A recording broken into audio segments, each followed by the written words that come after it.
Hello and welcome to the France 24 interview. On today's program, Libya, with Libyan rebels at the gates of Gharyan and Zlitan, just a few dozen kilometers from Tripoli, and with France's position apparently shifting slightly more towards dialogue with the Libyan authorities in Tripoli, more certainly than it had been in the past. I have the pleasure of receiving on today's program a coordinator for the Transitional National Council, Guma El-Gamaty, who's based in London and represents the council there. Thanks very much for joining us. You're welcome. First of all, we seem to be approaching something of a breakthrough. Things seem to be changing both on the ground. We'll begin with the diplomatic level, though, and move on to the field in a moment, if you will. It seems that there's been a shift of position in France. We're hearing from the foreign minister, from the defense minister here in France, that the key now is dialogue between the National Council and Tripoli. Do you believe that that is now the case? Are we looking more towards dialogue and rather less towards the definite departure of Colonel Gaddafi? I don't think there is a strategic shift in France's position at all. I think these statements maybe are directed towards the internal public opinion more than external.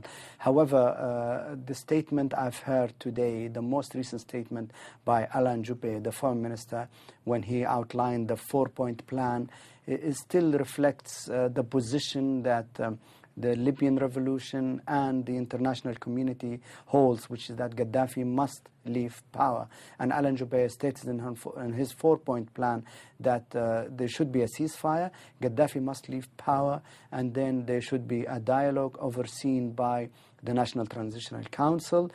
Presumably this dialogue would be with people who maybe have worked for Gaddafi, but not him or his sons, and also not people who have been implicated in human rights violations, they have blood on their hand, or have been involved in corruption.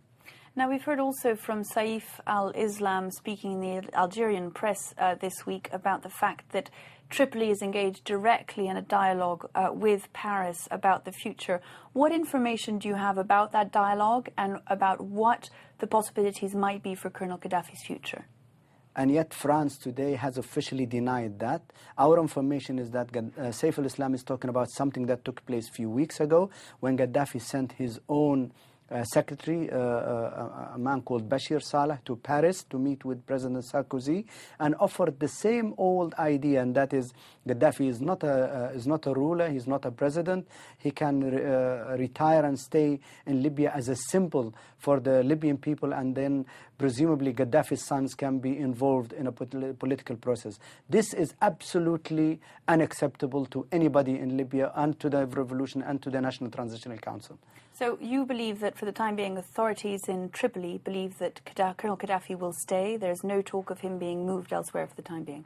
That is the rhetoric, and that is the public position of Gaddafi and his sons and his aides, that they don't want to accept that Gaddafi should leave power.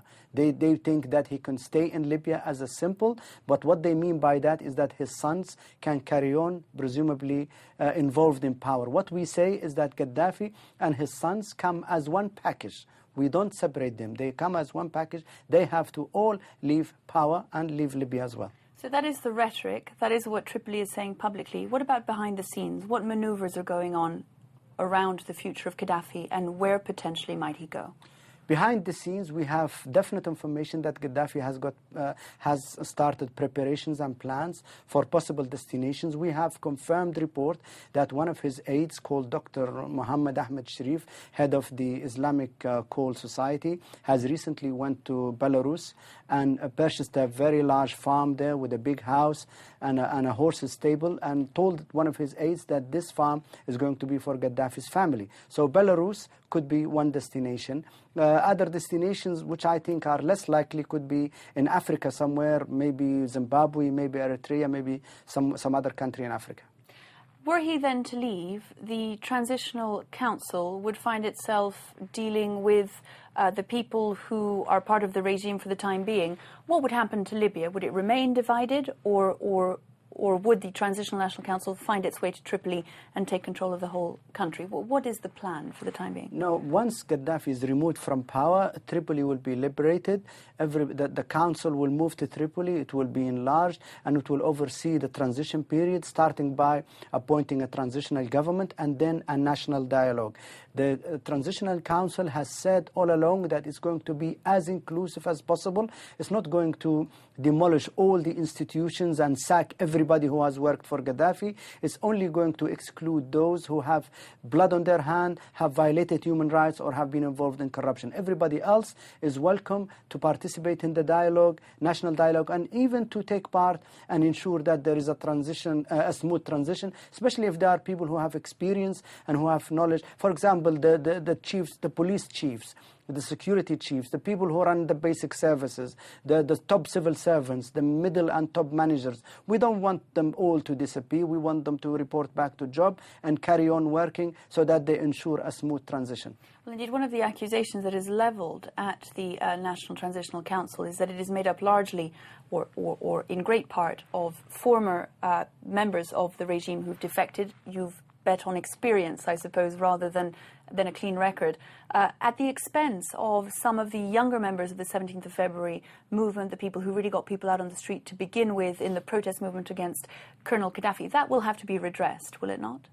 Probably, but remember that the council, the National Transition Council, is made of few tens of people.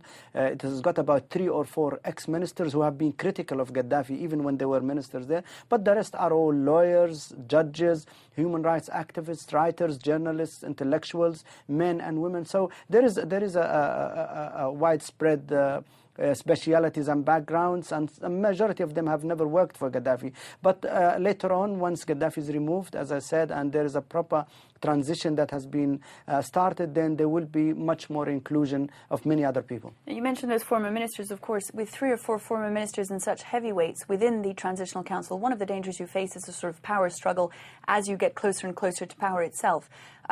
Surely, very quickly, the Council is going to have to address its democratic deficit. Yes, it will, and I think it will be transparent. It will be open to criticism and scrutiny. We will have free press, freedom of expression. We will have civil society. It has already started. It's thriving in the east of Libya now. And also remember that the council is only a transitional body. It's only going to oversee a transition of hopefully around 1 year. And then they have already undertaken that they will not run for elections. They will not stand for elections. So the main thing is to go with to ensure a smooth transition until we get to a proper constitution approved by the Libyan people, and then proper transparent elections, and then the Libyan people will have their new political system, hopefully a constitutional national democratic system, and will have elected the people they want them to be the government of the future Libya after Gaddafi. What sort of time frame are we looking at? As I mentioned, the rebels on the ground are a few dozen kilometers to the south and to the east of Tripoli. Diplomatic negotiations, as we've alluded to, are going on to try and see and ensure that Colonel Gaddafi leaves power. When can we expect the National Council to take control of the whole of Libya and to become the master of Tripoli? Well, first of all, the National Council is not engaged in any negotiations with Gaddafi. However, on the ground, the revolution fighters are making gains. From Misrata going west towards Tripoli, they are now working hard to liberate the city of Zlitan and then move on to Homs and then gets very close to Tripoli. The fighters from the Western Mountain have liberated almost 90%, 95% of the Western Mountain. The last hurdle now is the biggest city in the mountain, which is Gharian, and that is right the closest point to Tripoli, and that's about 70 kilometers away. So we are getting very close. It's difficult to predict exactly when Gaddafi will realize that his time is up and that he can no longer survive, he can no longer sustain the attacks and resist the attacks by the freedom fighters and decide to give up and leave. But we hope, I sincerely hope, that it's going to be sometime this summer. Now, in the last week or so, we've seen the rebels stop their advance in the hope that some sort of uprising would take place in Tripoli itself and thus make the final push all the easier. That doesn't seem to have happened. Colonel Gaddafi still has a lot of support in Tripoli and around it. He has a lot of forces in Tripoli, but not support. The majority of his forces are entrenched in Tripoli because Gaddafi believes that as long as he holds the capital Tripoli, he is still in power. That's why he invested a lot of his arms and forces and mercenaries as well inside Tripoli. We estimate somewhere around 30,000.